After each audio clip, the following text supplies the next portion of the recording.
This is the next video in the Historic Ordnance series, which you are looking at as a former Yugoslavian TMA-5 low metallic anti-tank mine. Now, these mines appear to have entered service in the late 1970s to mid-1980s time frame, not sure on the exact date. The composition of the mine is plastic.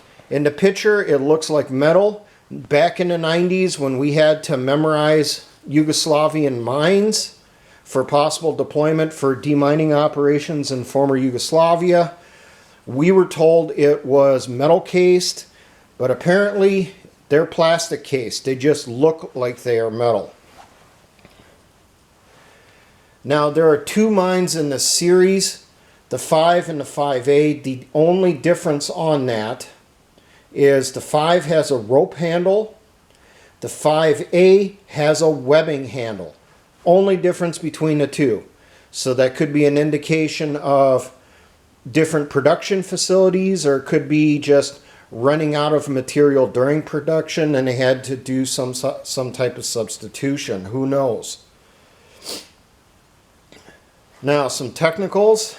Height on it is 4 1/3 inches.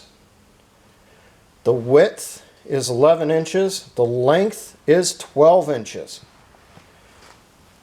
There are no secondary fuse wells. However, because this is a plastic cased mine, it would not be that difficult to modify the mine by drilling a hole in the bottom or the side to insert an anti-handling device or booby trap device.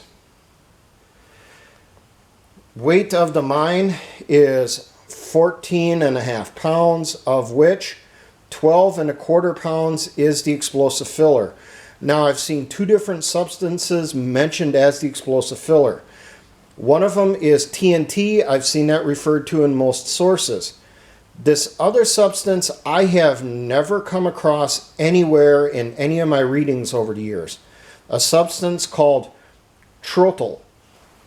Trotyl. Maybe it's some type of TNT mix.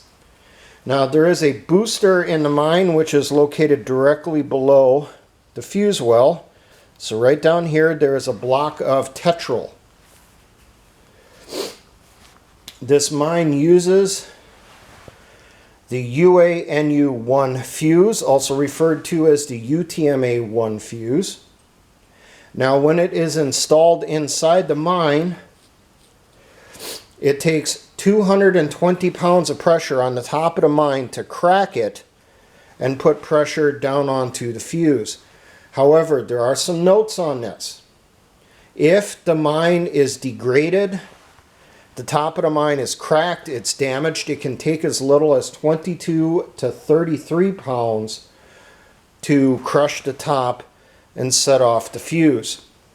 There is also a note that the fuse by itself, like this, if the safety pin is removed, can take as little as 1 pound on the pressure prong up here to set the fuse off. So safety note says never handle the fuse without the safety pin installed at any time. Now, these mines have been encountered by deminers all across the former Yugoslavia. They've been found in Afghanistan, Albania, in Africa and Angola, Chad, Namibia,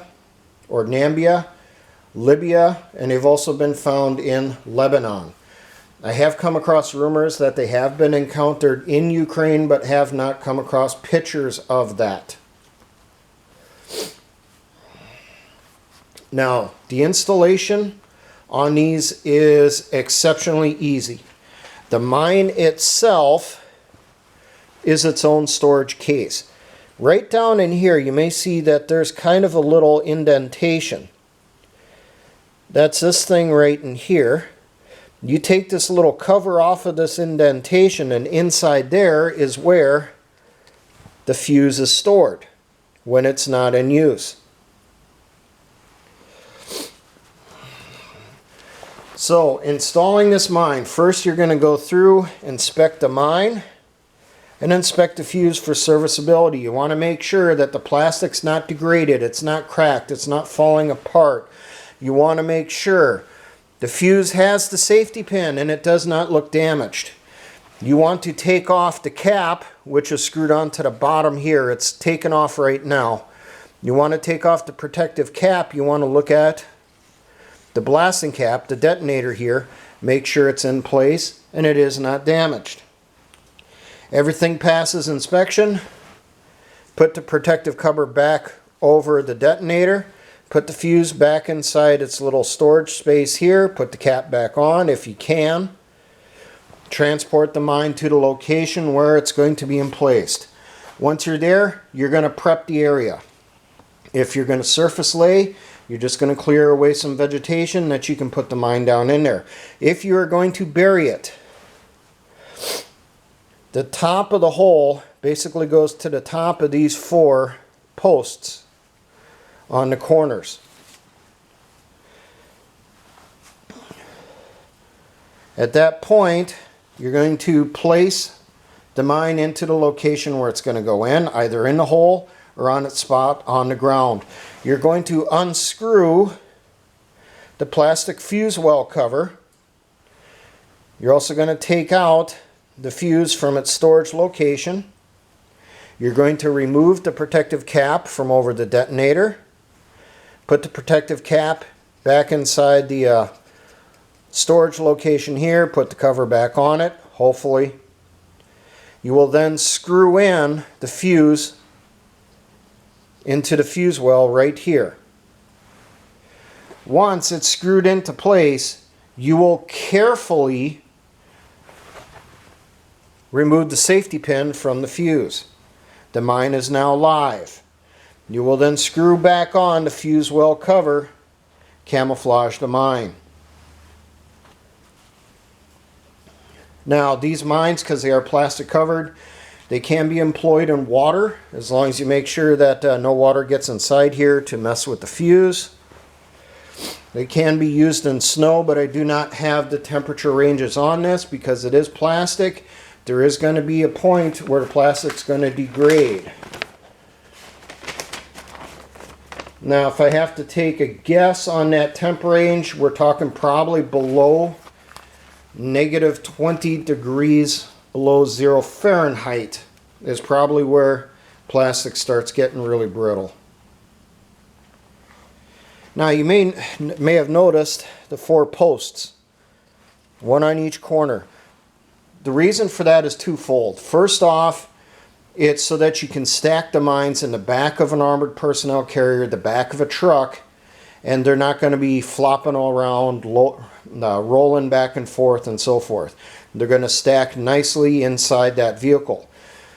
Also, you can take these mines and you can stack them in the hole. You can put multiples on top of each other inside the hole to increase the effect when a vehicle drives over the top.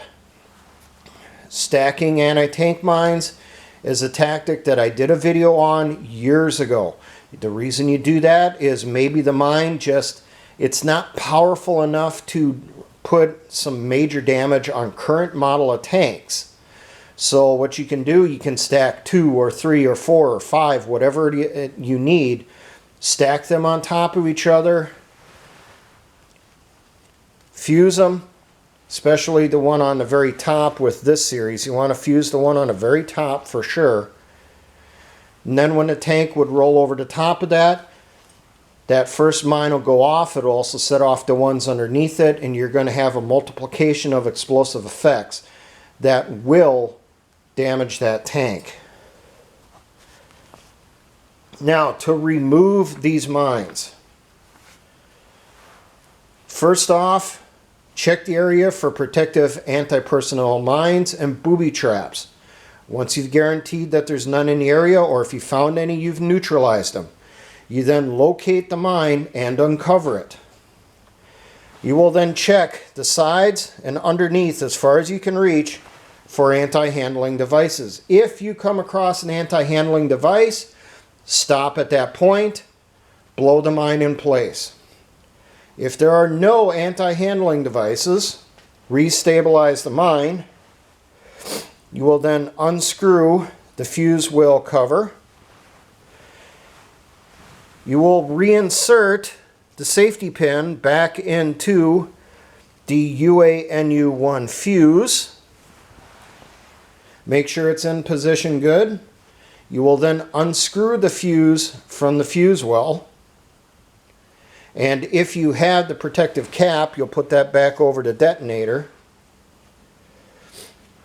Take that with you. You're going to attach a rope and grapnel hook to the mine. You're going to pull it out of the hole just in case you missed an AHD. Go through, clean it off, put the fuse back inside the storage location here, turn in the mine and fuse back to the mine dump for later reuse. This mine is pretty simple. They went through and they made sure to make it easier that you could stack them inside the hole for taking out larger vehicles over time. I think it's pretty ingenious. It still has a lot of the same problems that we've seen with some of the other Yugoslav mines where they're using a low-grade plastic. And that plastic does degrade in cold weather. So I'm going to guess that it probably has,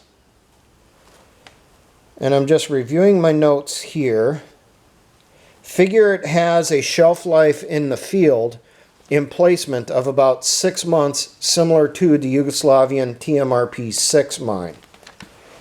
And it probably has a similar 15 to 20 year storage life because of the explosive filler. Over time, explosive does break down even in storage when stored under perfect conditions. So there you go. Another Yugoslavian mine. This one does appear around the world. It's not as common as some of the Russian ones, but it has been found in Africa, has been found in the Middle East. Rumors that it's being employed in Ukraine.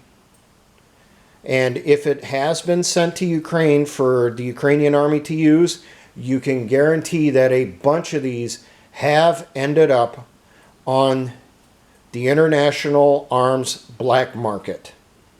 So if anything would kick off in Europe, North America, South America, or anywhere, these mines are probably going to turn up there. Now, for all my engineer brothers in the Patriot Militia movements, always remember, Essayons.